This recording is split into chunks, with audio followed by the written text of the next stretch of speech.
اس video کو like کیجئے، اپنے دوستوں کے ساتھ شیئر کیجئے، اور اگر ابھی تک آپ نے ہمارے چینل کو سبسکرائب نہیں کیا تو اسے سبسکرائب کر لیجئے اور ساتھ ہی Mojood بیل آئیکن کو دبا لیجئے تاکہ آپ کو تمام نئی سٹوریز ملتی رہیں۔ جیسے اپنے قریبی رشتہ داروں کو الوداع کہہ رہی ہو۔ اس فائل میں کل 36 کاغذ تھے جو تاریخوں کے حساب سے ترتیب وار لگے ہوئے تھے۔ آخری کاغذ کی تاریخ تقریباً 6 ماہ پرانی تھی اور وہ ساری پیغام رسانی کم و بیش 1 سال کے عرصے پر محیط تھی۔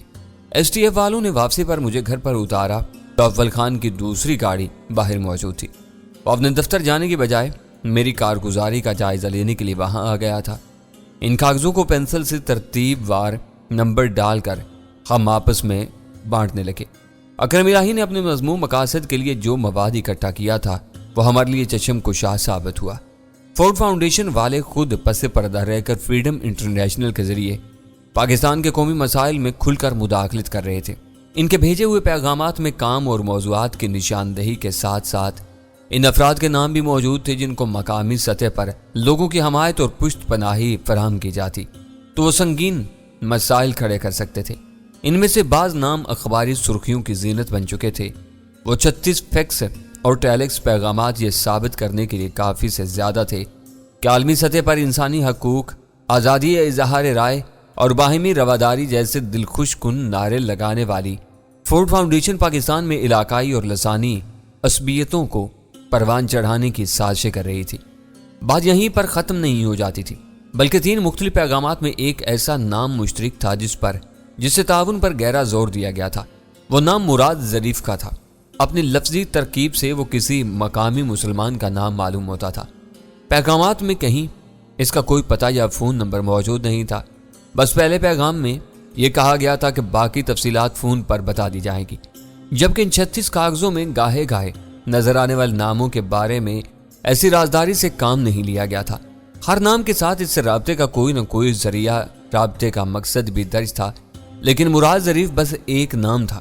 سراغ کے علاوہ یہ تذکرہ بھی نہیں تھا کہ وہ فورڈ فاؤنڈیشن والوں کے لیے کام کیا کر رہا تھا۔ 3 پیغامات میں اس کے نام کی تکرار سے یہ ضرور ظاہر ہو رہا تھا کہ وہ شخص فورڈ فاؤنڈیشن کے لیے غیر معمولی اہمیت رکھتا تھا۔ ان 3 میں سے آخری پیغام اس فائل کا بھی آخری پیغام تھا جو 6 ماہ پرانا تھا۔ اس سے یہ ظاہر ہو رہا تھا کہ جب فورڈ فاؤنڈیشن والوں کو اکرم الہی کی نیت پر شبہ ہوا اور اس نے انہیں بلیک میل کرنا شروع کیا تو مراد ظریف اکرم الہی سے سرگرم اور گہرے رابطے میں آ چکا تھا۔ خدا کر کے اکرم الہی کی فائل کا صبر آزما مسئلہ حل ہوا تو مراد ظریف کا نام ایک بڑا سوالیہ نشان بن کر سامنے آ چکا تھا۔ اکرم الہی نے جو کچھ کیا بہت قرینے سے کیا تھا۔ فورڈ فاؤنڈیشن کی مشتبہ سرگرمیوں پر اچھا خاصا کرتاس ابیض تیار کر کے رکھ دیا تھا۔ اس سے ایک طرف فورڈ فاؤنڈیشن کے عزائم بے نقاب ہوئے تھے تو دوسری طرف یہ بات سامنے آئی تھی کہ مقامی NGOز کس طرح اور کس حد تک غیر ملکی مفادات سے وابستہ ہو کر پاکستان کے خلاف کام کر رہے تھے۔ فورڈ فاؤنڈیشن امریکہ میں قائم ایک بین الاقوامی NGO یا غیر سرکاری ادارہ ہے۔ ہم اس فائل سے اس کا کیا بگاڑ لیں گے؟ سلطان شاہ نے کافی دیر تک کاغذوں پر مغز ماری کے بعد پوچھا۔ تم دیکھتے جاؤ کہ کیا ہوتا ہے۔ میں ان کاغذوں کی ایک نقل اسلام آباد بھیجوں گا اور پھر یہ دستاویزات مغربی پریس کو جاری کیے جائیں گے۔ ان لوگوں کو ذرا سا بھی سراغ مل جائے تو وہ اندر تک بخیے ادھیر ڈالتے ہیں۔ اول خان نے پورا اعتماد لہجے میں جواب دیا۔ تازہ واقعات کے بعد فورڈ فاؤنڈیشن والوں کا اسکینڈل امریکیوں کے لیے مزید شرمندگی کا باعث بنے گا۔ انہیں کتنی شرم دلاؤ گے؟ ویرا نے استزائیہ لہجے میں کہا۔ امریکی بہت بے شرم ہوتے ہیں، تمہاری طرح نہیں ہوتے کہ ذرا سی بات پر شرم سے لال گلابی ہو کر زمین میں گر جائیں۔ اوہ میرے خدا! اول خان نے اچانک ہی میز پر سے موبائل اٹھایا اور نمبر ملانے لگا۔ کیا ہوا؟ تم ایک دم کیوں پریشان ہو گئے؟ سلطان شاہ نے حیرت سے پوچھا۔ اکرم اور مقبول، اول خان نے نمبر ملاتے ہوئے عجلت میں جواب دیا۔ میں نے حامد کو ان کے ڈسپوزل کے لیے کہہ دیا تھا، ایسا نہ ہو کہ اس نے اپنا کام پورا کر لیا ہو۔ اول خان کو اپنا مطلوبہ نمبر مل گیا۔ اس نے لائن پر آنے والے کو ہدایت کی کہ وہ حامد کو بلا کر دے۔ انہیں اول و آخر مرنا ہی تھا، ویرا نے اس دوران میں حیرت سے کہا۔ اول خان کو یکایک اس کی زندگی کی فکر کیوں لاحق ہو گئی؟ وہ کل رات کا فیصلہ تھا۔ تم بھول رہی ہو کہ اس وقت ایک نئی بات سامنے آئی ہے، غزالہ بولی۔ ایک نہیں کئی نئی باتیں سامنے آئی ہیں۔ ویرا نے سر ہلا کر غزالہ کی تائید کی، پھر پوچھا، ان باتوں کا اکرم اور مقبول سے کیا تعلق ہے؟ دوسری طرف حامد لائن پر آ گیا تھا اور اول خان اس سے بات کر رہا تھا۔ غزالہ بولی، اس وقت مراد ظریف کا نام ہمارے سامنے ہے، اس پر وہ دونوں ہی مزید روشنی ڈال سکتے ہیں۔ میرے کان بیک وقت دونوں طرف لگے ہوئے تھے۔ اول خان کی متاسفانہ آواز سنتے ہی میں نے سمجھ لیا کہ حامد نے اپنے فرض کی ادائیگی میں تاخیر کیے بغیر اکرم الہی اور مقبول چودھری کو موت کے گھاٹ اتار دیا تھا۔ صرف چند منٹ کی دیر ہوئی ہے۔ اول خان فون بند کر کے افسوس سے بولا، میں نے وہ مسئلہ سامنے آتے ہی فون کر لیا ہوتا تو دونوں بچ سکتے تھے۔ حامد نے شوٹ کر کے میری کال سننے آیا تھا۔ ان کی زندگی اتنی ہی تھی، اب انہیں بھول جاؤ۔ ویرا بولی، جب کسی کا وقت پورا ہو جاتا ہے تو دنیا کی کوئی طاقت اس کی زندگی کو طول نہیں دے سکتی۔ ہو سکتا ہے کہ ذرا سی مہلت ملنے پر وہ کوئی اور فساد کھڑا کر دیتے۔ نام سے کیا اندازہ ہوتا ہے؟ اول خان نے سوچتے ہوئے سوال کیا۔ مراد ظریف جیسے نام کس علاقے میں پائے جاتے ہیں؟ نام سے علاقے کا تعین کی کوشش کامیاب نہیں ہو سکتی، میں نے مایوسی سے کہا۔ پورے پاکستان کے شہری علاقوں میں نام ایک جیسے ہوتے ہیں، صرف سرحد کا معاملہ ذرا مختلف ہو سکتا ہے، مگر وہاں بھی ملے جلے نام ہوتے ہیں۔ جھنڈا خان اور تازہ گل کے ساتھ مراد ظریف اور انور کمال بھی پائے جاتے ہیں۔ یہ معاملہ ذرا محنت طلب نظر آتا ہے۔ تم اپنی نگرانی میں احتیاط سے ان کاغذوں کی فوٹو کاپیوں کے 2 سیٹ بنوا لاؤ۔ اول خان نے کاغذوں کا وہ پلندہ فائل میں سمیٹ کر سلطان شاہ کی طرف بڑھاتے ہوئے کہا، ہم نئی پہیلی پر کچھ مغز ماری کرتے ہیں۔ سلطان شاہ نے فائل اس کے ہاتھ سے لے لی اور اٹھتے ہوئے کہا، بند کمرے میں اگر دروازہ چھوڑ کر دیواروں پر زور آزمائی کی جائے تو نکاس کی راہ پیدا ہونے کی بجائے آدمی خود ہلکان ہو جاتا ہے۔ اوہ، ویرا نے اوہ کو طول دے کر حیرت سے آنکھیں پھاڑی، تم نے تو اچھی خاصی افلاطونی بات کہہ ڈالی۔ حیرت ہے کہ تمہاری یہ صلاحیت ابھی تک کسی خفیہ اور پوشیدہ مرض کی طرح ہماری نظروں سے اوجھل تھی۔ تمہیں اس بند کمرے میں کون سا دروازہ نظر آ رہا ہے؟ میں نے سلطان شاہ سے پوچھا۔ اگر مراد ظریف کی کوئی اہمیت تھی تو تمہیں مائکرو سینٹر جانا چاہیے۔ ویرا نے اس کی بات مکمل ہونے سے پہلے اچک لی اور مضحکہ اڑانے والے انداز میں بولی، ہو سکتا ہے کہ مراد ظریف کسی کونے خدرے میں دبکا ہوا تمہارا انتظار کر رہا ہو۔ سلطان شاہ کے چہرے پر جھلاٹ کی علامات اوت کر آئیں۔ میری استفسار طلب نظریں اسی کے چہرے پر مرکوز تھیں۔ اس کا پتہ یا کم از کم فون نمبر ان دونوں میں سے کسی نہ کسی کی ڈائری میں درج ہونا چاہیے۔ آخرکار سلطان شاہ کو اپنا جواب مکمل کرنے کا موقع مل ہی گیا۔ وہ بالکل سامنے کی بات تھی، اس نے بالکل صحیح نشاندہی کی تھی۔ یوں ہوتا ہے کہ بعض اوقات آدمی کسی مسئلے میں الجھ کر نہایت پیچیدہ اور دور ازکار جہتوں میں سوچنا شروع کر دیتا ہے اور بالکل سامنے کی بات کو نظر انداز کر دیتا ہے۔ اس وقت ہمارے ساتھ یہی ہو رہا تھا، مگر سلطان شاہ نے سب کو دوبارہ پٹڑی پر لا ڈالا تھا۔ سلطان شاہ فوٹو کاپیاں کرانے چلا گیا۔ اس کی بات اول خان کے دل کو ایسی لگی کہ وہ اسی وقت مائکرو سینٹر روانہ ہونے کے لیے اٹھ کھڑا ہوا۔ میں نے اس کا ساتھ دینے کے لیے اپنی جگہ چھوڑ دی۔ کبھی کبھی میں بھیڑ میں بیٹھ کر بات کرتے ہوئے الجھ جاتا ہوں۔ اپنی گاڑی اسٹارٹ کرتے ہوئے اول خان نے آسودہ لہجے میں کہا، مگر دیکھ لو کہ آپس کے مشورے کی کیا اہمیت ہوتی ہے۔ تم نے یہ بھی نوٹ کیا ہوگا کہ سلطان شاہ سنجیدہ تھا، مگر ویرا اس کی ٹانگ کھینچنے پر تلی ہوئی تھی۔ یہاں 4 آدمی یکجاں ہوں، وہاں یہ سب ہوتا رہتا ہے۔ ویرا اپنی فطرت سے مجبور ہے۔ خوش اور چاقو چوبند رہنے کے لیے اسے اپنے سامنے ہر وقت ایک ٹارگٹ کی ضرورت ہوتی ہے۔ اس نے ہنس کر جواب دیا۔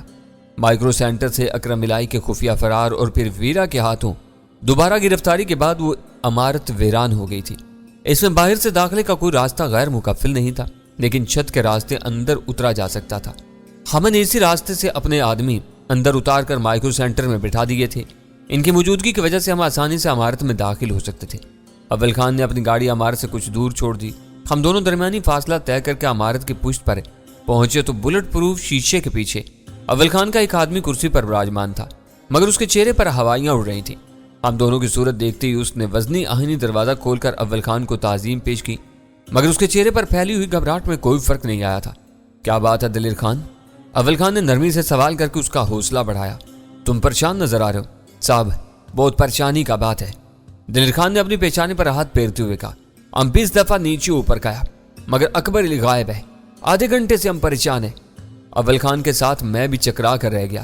چھت کا دروازہ بند ہے؟ اول خان نے پوچھا۔ سب بالکل بند ہے۔ اب نیچے آئی تو وہ آرام کرنے کا واسطے اوپر گئی، پھر غائب ہو گئی۔ دلیر خان کی بیچارگی قابل رحم تھی۔ وہ کہہ رہا تھا ہم نیچے اوپر سب دیکھا، آواز دیا، معلوم نہیں پڑتا وہ کدھر گیا۔ وہ کہاں جا سکتا ہے؟ اول خان خود کلامی کے انداز میں بڑبڑایا اور خود ہی بول پڑا، وہ لفٹ سے آنے کے چکر میں تہہ خانے میں نہ پہنچ گیا ہو، مگر آدھے گھنٹے سے وہ وہاں کیا کر رہا ہے؟ اس دوران میں میری بے چین نظریں اپنا جائزہ مکمل کر چکی تھی۔ لفٹ کی روشنیوں سمیت ہر چیز گل تھی۔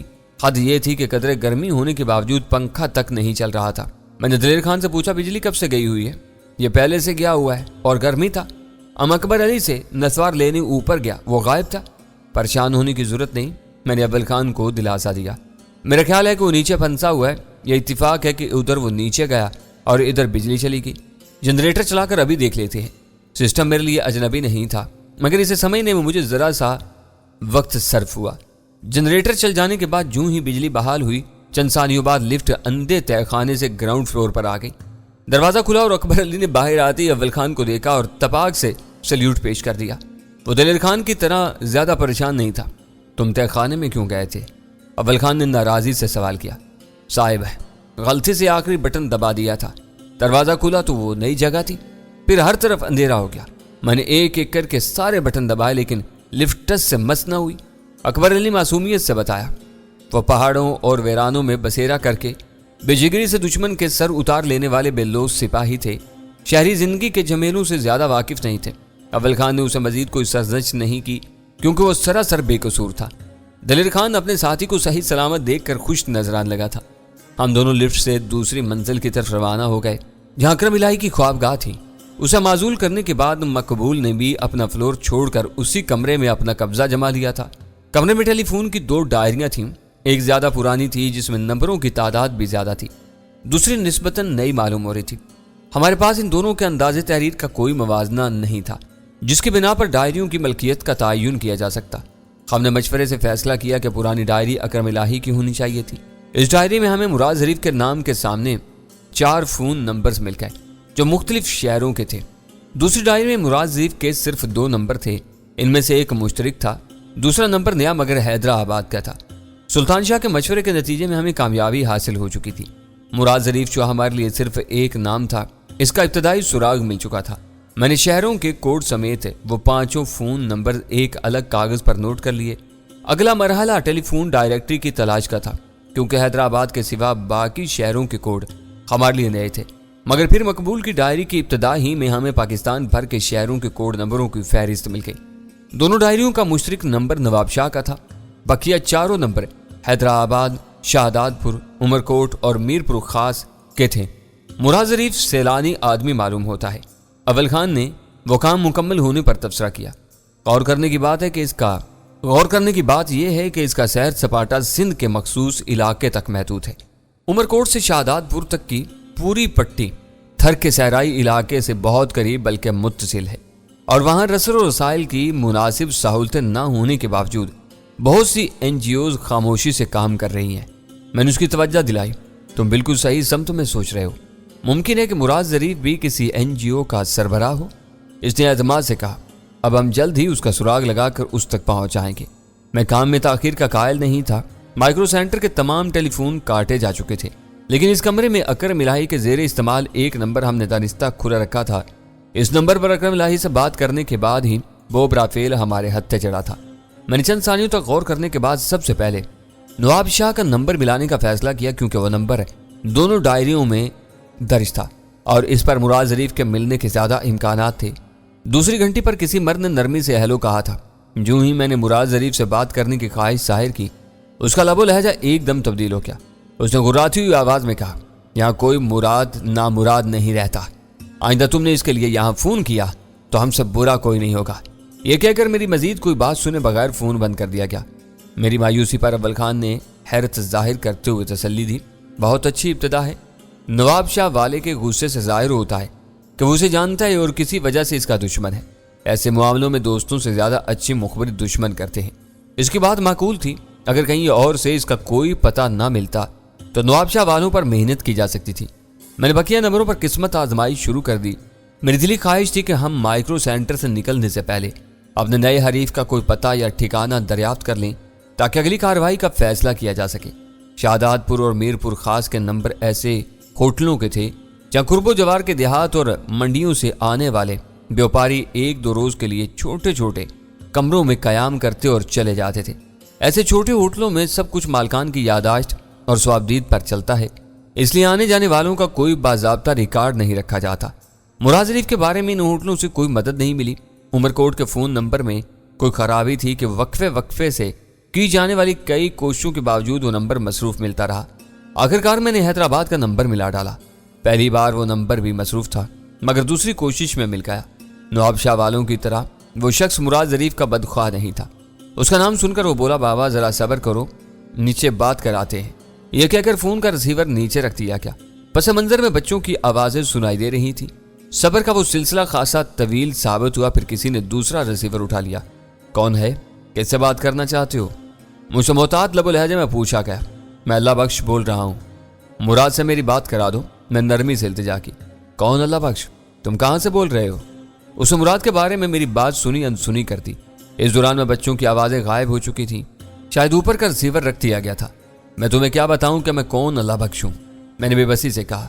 مراد ہوتا تو وہ میری آواز سے پہچان لیتا کہ میں میرپور خاص والا اللہ بخش ہوں، آلو اور پیاز کا بیوپاری۔ وہ تو ادھر 1 مہینے سے نہیں آیا۔ کوئی کام ہو تو بتا دو، اسے پیغام پہنچا دیں گے۔ مجھے اسے ملنا ہے۔ وہ کہاں ملے گا؟ میں نے زور دے کر کہا۔ تمہارے پاس اب کب آئے گا؟ بابا مراد سائیں میرا یا تمہارا نوکر نہیں ہے۔ وہ ہر جگہ اپنی مرضی سے آتا جاتا ہے۔ مجھے کیا پتا کہ وہ کدھر ہوگا؟ میرا مخاطب میرے اصرار پر چڑھ کر بولا۔ میں کوئی اس کا اردلی یا چپڑاسی نہیں ہوں۔ وہ ملے تو اسے میرا پیغام ضرور پہنچا دینا۔ میں نے تاکید کی اور فون بند کر دیا۔ میں سوچ بھی نہیں سکتا تھا کہ فورڈ فاؤنڈیشن جیسے شورا آفاق ادارے کی نظروں میں آیا ہوا کوئی شخص اتنا غیر معروف اور خانہ بدوش بھی ہو سکتا ہے کہ اپنے 5 فون نمبروں میں سے ایک بار بھی نہ ملے۔ وہ جو کوئی بھی تھا اتنا غیر معروف نہیں تھا، بس اپنی نقل و حرکت کے بارے میں ضرورت سے زیادہ محتاط تھا۔ کسی مخصوص حوالے یا شناخت کے بغیر اس سے براہ راست رابطہ کرنا ممکن نہیں تھا۔ ہم نے وہ دونوں ٹیلی فون ڈائریاں اپنے ساتھ لیں۔ اول خان نے نیچے آ کر اپنے دونوں آدمیوں کو مائکرو سینٹر کے گورکھ دھندوں کے بارے میں بریفنگ دی۔ میں نے جنریٹر بند کیا اور ہم واپس سے روانہ ہو گئے۔ راستے میں اول خان کو یاد آیا کہ وہ حیدرآباد میں ایک ایسے شخص سے واقف تھا جو کچھ عرصے پہلے خفیہ ایجنسیوں کے انفارمر کے طور پر خاصا نام کما چکا تھا۔ خود شہر در شہر بھٹکنے سے بہتر ہوگا کہ تمام فون نمبر دے کر ہم GR کو اس کام پر مامور کرتے۔ وہ خیال آنے پر اول خان نے کہا وہ 1-2 روز میں خود ہی مراد ظریف کی پوری ہسٹری کھود نکالے گا۔ GR؟ میں نے حیرت سے دہرایا۔ کیا یہ اس کا کوئی خفیہ پاسورڈ ہے؟ اول خان نے دھیمی سی ہنسی کے ساتھ کہا، پاسورڈ نہیں، اس کا خط ہے۔ پورا نام غلام رسول بھمرو ہے، مگر وہ خود کو GR بھمرو لکھتا ہے تاکہ لوگ مخفف کو چھوڑ کر اسے صرف بھمرو صاحب کہا کریں۔ یہ بھمور کا کوئی باسی معلوم ہوتا ہے۔ میں نے ازراہ مذاق کہا، ہو سکتا ہے کہ وہ اپنے نام کے بجائے اپنے گاؤں کی تشہیر کا رسیہ ہو۔ بعض لوگوں کو اپنی مٹی سے اسی قدر پیار ہوتا ہے۔ مجھے یا تمہیں اس کی کارکردگی سے دلچسپی ہو سکتی ہے۔ میرا خیال ہے کہ وہ ہماری کارآمد ثابت ہوگا۔ اول خان کو اس کا فون نمبر زبانی یاد نہیں تھا۔ وہ نمبر اس کے دفتر سے مل سکتا تھا۔ اس کے ایما پر میں نے اسٹیشن 4 کا نمبر ملا کر فون اسے تھما دیا۔ اس نے گاڑی ڈرائیو کرتے ہوئے GR کا نمبر پوچھا اور چند ثانیوں بعد موبائل فون میری طرف بڑھاتے ہوئے GR کا نمبر دہرا دیا، جو میں نے اس کی ہدایت کے مطابق موبائل فون کی میموری پر محفوظ کر لیا۔ گھر پہنچتے ہی اول خان نے موبائل کے اسکرین سے دیکھ کر GR کا نمبر ملایا۔ اول خان اور GR کے درمیان بے تکلفانہ اور غیر مراسم کا اظہار اول خان کی یک طرفہ مکالموں سے ہو رہا تھا۔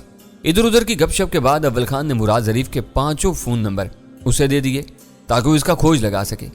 GR کے لیے مراد ظریف کا نام اجنبی نہیں تھا، لیکن وہ فوری طور پر یہ یاد کرنے میں کامیاب نہیں ہو سکا کہ اس نے مراد ظریف کا نام سنا تھا۔ بہرحال اس نے وعدہ کر لیا کہ وہ جلد از جلد اپنی معلومات سے ہمیں آگاہ کر دے گا۔ اول خان ہمارے گھر سے اکرم الہی کی تیار کی ہوئی فائل کی 2 نقلیں لے کر چلا گیا۔ مراد ظریف کا معاملہ اس وقت بالکل ٹھپ ہو کر رہ گیا تھا۔ دیکھنا یہ تھا کہ اول خان ان نقلوں کے ذریعے کس کس کو بے نقاب کرنے میں کامیاب ہوتا ہے۔ اس وقت کوئی ہدف سامنے نہیں آ رہا تھا اور ہمارے پاس انتظار کے سوا کوئی چارہ نہیں تھا۔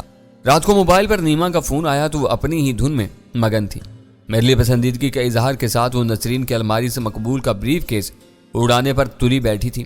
نیما کی بے خبری سے ظاہر ہو رہا تھا کہ مقبول چودھری کے بریف کیس سے دیے ہوئے 50,000 روپے نسرین کے لبوں کا کفل بن چکے تھے۔ اس نے میری ہدایت پر عمل کرتے ہوئے کسی کو بریف کیس کے سامان سے محرومی کے بارے میں نہیں بتایا تھا۔ نیما نے مجھے مقبول چودھری کے بریف کیس کے بارے میں اشارہ دے کر بہت اہم کردار ادا کیا تھا۔ نیما کی اس خدمت کے صلے میں نے اس کے ساتھ سخت رویہ اختیار نہیں کیا۔ اس سے پہلے اسی نے نسرین کے گھر میں مقبول کی موجودگی کا بھانڈا پھوڑ کر اس کی مکمل تباہی کی بنیاد رکھی تھی اور میرے دل میں اپنے لیے جگہ بنا لی تھی۔ اس کی خدمات کی وہ پسندیدگی اس قسم کی نہیں تھی جس کا وہ اظہار کر رہی تھی۔ میں نرمی سے اسے ٹالتا اور سمجھاتا رہا۔ میری ہر دلیل کا محور ایک ہی نکتہ تھا کہ میری بیوی بہت حاسد اور زبان دراز عورت تھی۔ اسے شک بھی ہو جاتا کہ نیما میری ذات میں دلچسپی لے رہی تھی تو وہ نسرین کے گھر پہنچ کر نیما کو لہو لہان کر دیتی۔